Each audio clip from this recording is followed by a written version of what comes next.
श्री राम दोस्तों, राधे राधे, हरे कृष्णा। कैसे हैं आप सब दोस्तों?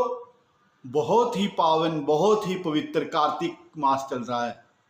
इस मास को सभी मासों का, सभी महीनों का राजा माना गया है। इस महीने भगवान श्री कृष्ण, भगवान श्री हरि विष्णु और माता तुलसी की पूजा का बहुत महत्व है, बहुत महात्म है और इनका पूजन करना अति शुभ फलदायी माना गया है। दोस्तों, वैसे तो भगवान श्री कृष्ण ने अपने अवतार में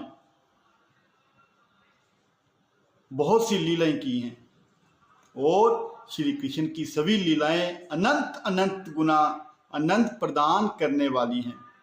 चाहे वह पूतना वध हो, बकासुर वध हो, अगासुर वध हो, धेनुकासुर वध हो, कालिया मर्दन हो, माखन चोरी की लीला हो, गो चराने की लीला हो, मिट्टी खाने की लीला हो, गो माता की सेवा करने की लीला हो या शरद पूर्णिमा की बिहार लीला हो, सभी लीलाएं अमृत तुल्यो सुख प्रदान करने वाली हैं। दोस्तों, इसी पावन और पवित्र मास में भगवान श्री कृष्ण ने एक और बहुत ही अद्भुत लीला की थी, उखल बंधन लीला, जिसे कि दामोदर लीला भी कहते हैं। माना जाता है जो भी भक्त इस महीने नित्य प्रतिदिन श्री दामोदराष्टकम का पाठ करते हैं या श्रवण करते हैं, वे श्री दामोदर भगवान की अनंत अनंत कृपा को प्राप्त करते हैं। अब मैं आपको इस दामोदर लीला की कथा सुनाता हूं कि ये दामोदर लीला भगवान श्री कृष्ण ने कैसे की, कैसे इसका नाम दामोदर लीला पड़ा। आप सब भगवान श्री हरि विष्णु, भगवान श्री कृष्ण के पावन पूज्य कमल चरणों को अपने हृदय में विराजमान करके, उनका ध्यान करके आप ये कथा श्रवण कीजिए। दोस्तों, एक दिन माता यशोदा दही मथने में व्यस्त थी और अपने लाल कन्हैया की लीलाओं को गुनगुनाते जा रही थी।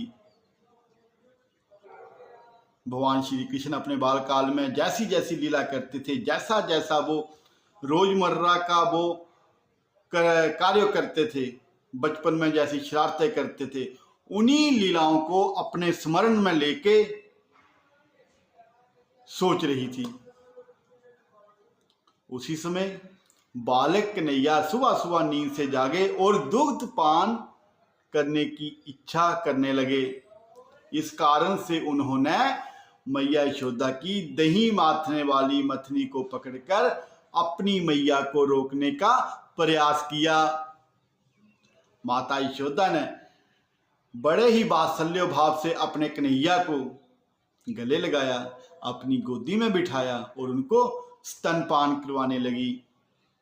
उसी समय रसोई में गर्भ होने के लिए दूध रखा था। माता यशोदा ने एक बड़े से पतीले में दूध उबालने के लिए रखा हुआ था, तो वो दूध उबलने लगा तो उन्होंने कन्हैया को गोद से उतार कर दूध को उबलने से बचाने के लिए रसोई की तरफ तेजी से भागी।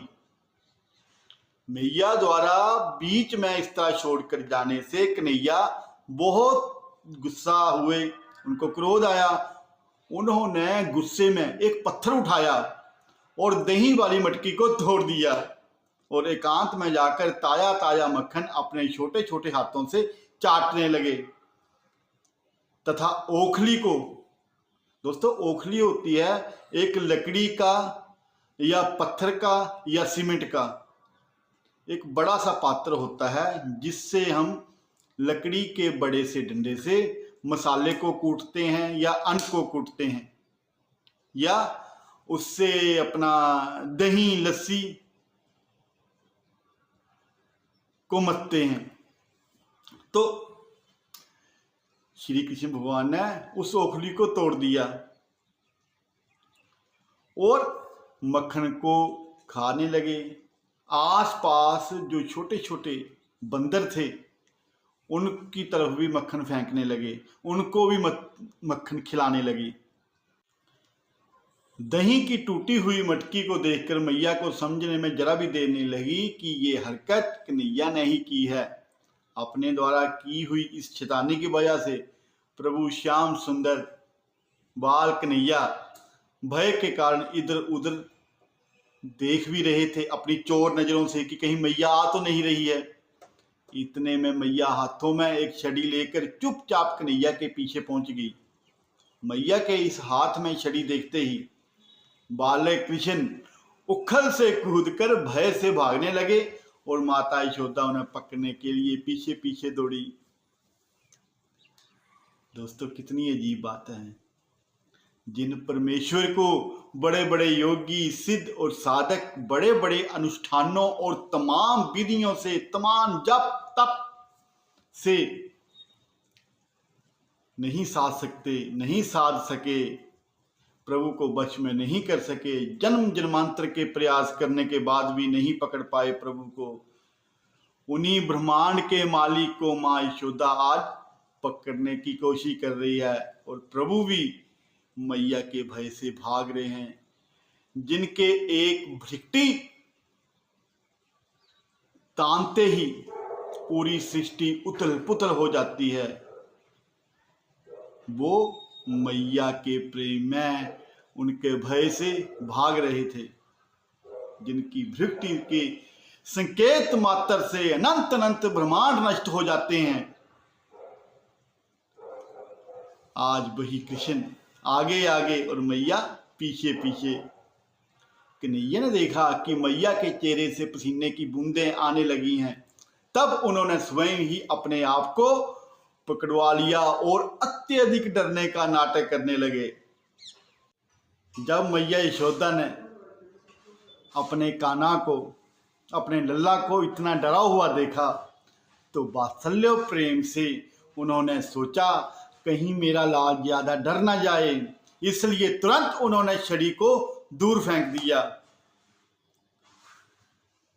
और उन्हें बांधने का निश्चय किया ताकि मन में डर बैठ जाए, क्योंकि डर इसलिए बैठाना था कि आगे के लिए वो कोई गलती ना करे, शैतानी ना करे। दोस्तों, जिन जगत के परम नियंता का ना कोई आदि है ना कोई अंत, उन परमेश्वर को भला कोई साध सकता है, उनको कोई बांध सकता है? वो भला बंधन में कैसे बंध सकते हैं? उनको बंधन में कोई कैसे रख सकता है? लेकिन मैया यशोदा के अपनी शुद्ध भक्ति में ऐसा करने का प्रयास किया। माता ने अपने लाल के प्रति अपना प्रेम दिखाते हुए ऐसा किया जैसे हर माँ अपने बच्चे के लिए करती है।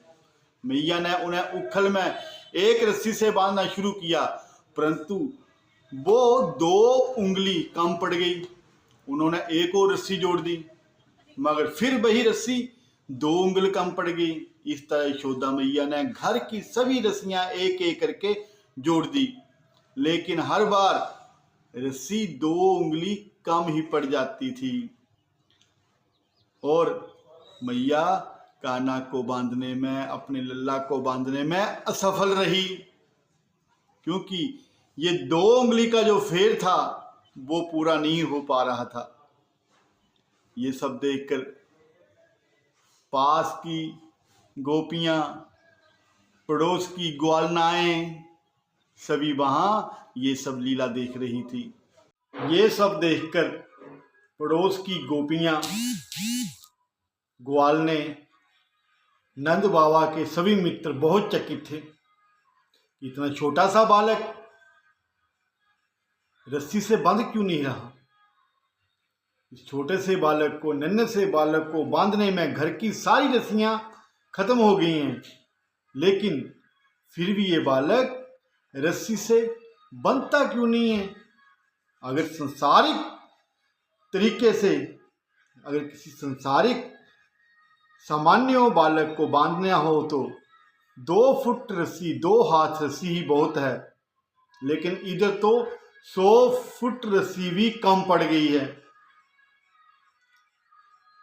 दोस्तों, इससे भगवान क्या संदेश देना चाहते हैं? भगवान कहते हैं कि मेरी स्वयं की इच्छा के बिना कोई मुझे बांध नहीं सकता।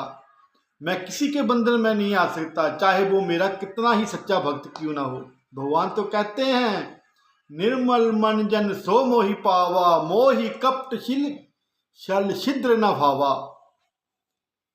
कि जिसका मन शुद्ध है, जिसकी वाणी शुद्ध है, जिसकी सोच शुद्ध है, जिसकी आत्मा पवित्र है, जिसकी भक्ति सच्ची है, जो मुझसे प्रेम करता है, मैं उन भक्तों के वश में हूँ, मैं उनके ही बंधन में आता हूँ, उनके ही वश में आता हूँ। जैसा वो बोलते हैं मैं उनका ही कहा करता हूँ। लेकिन जिनके मन में कपट है, छल है, दंभ है, द्वेष है, वो भक्त मुझे कभी नहीं पा सकते और वो मेरे भक्त हो ही नहीं सकते। मुझे कोई चतुरता से, चालाकी से या दिखावे से कोई अपने वश में नहीं कर सकता। मैं तो भोले भाले भक्तों के वश में हूँ। जब कोई भक्त भोला भाला होता है, वो सब कुछ मेरे ऊपर छोड़ देता है कि प्रभु आप ही जानो। उन भक्तों की सारी परेशानियां, मुसीबतें मैं अपने ऊपर ले लेता हूँ, उनकी सारी जिम्मेदारियां मेरे ऊपर होती हैं। ऐसे भक्तों को मैं कभी नहीं छोड़ता। मुझे तो मन के साफ भक्त चाहिए, जो दिखावा ना करें, चतुरता ना करें, जो दंभ ना करें, जो मेरे शरणागत होकर मुझसे प्रेम करें, मेरी लीलाओं से प्रेम करें।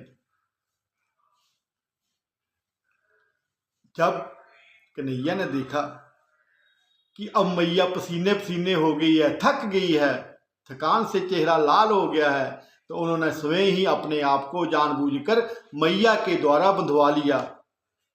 दोस्तों, जिन अखिल ब्रह्मांड के मालिक को ब्रह्मा शिव जैसे लोग भी पूर्ण रूप से नहीं समझ सके, वही प्रभु आज मैया यशोदा के प्रेम के वश में अपने आप को बंधन में भी जकड़ रहे हैं। वो भगवान स्वयं अपने भक्त के बंधन में आ रहे हैं। ऐसी है भगवान की लीला। धन्य है मेरे प्रभु, धन्य है। दोस्तों, वास्तव में प्रभु की लीला को समझना बहुत ही मुश्किल है। भगवान को कोई समझ नहीं सकता। भगवान से प्रेम किया जा सकता है, समझा नहीं जा सकता। संसारिक दूषित व्यक्तियों के लिए भगवान की समझ बहुत दूर की बात है, बाहर की बात है। उनकी लीला को सिर्फ उनके ही द्वारा, उनके ही माध्यम से समझा जा सकता है। दोस्तों, अब हम देखते हैं कि भगवान का नाम दामोदर कैसे पड़ा। दाम का एक अर्थ जो होता है रस्सी होता है, और उदर का अर्थ पेट होता है। जब मैया यशोदा ने कान्हा जी के पेट के चारों ओर रस्सी बांधी, वो रस्सी बांधने के कारण भगवान का एक नाम दामोदर पड़ गया और दामोदर नाम से विख्यात हुए। बोलिए, प्रेम से बोलिए, दामोदर भगवान की जय। इस तरह लाला को बांधकर माँ यशोदा अपने घर के कार्य करने के लिए चली गई।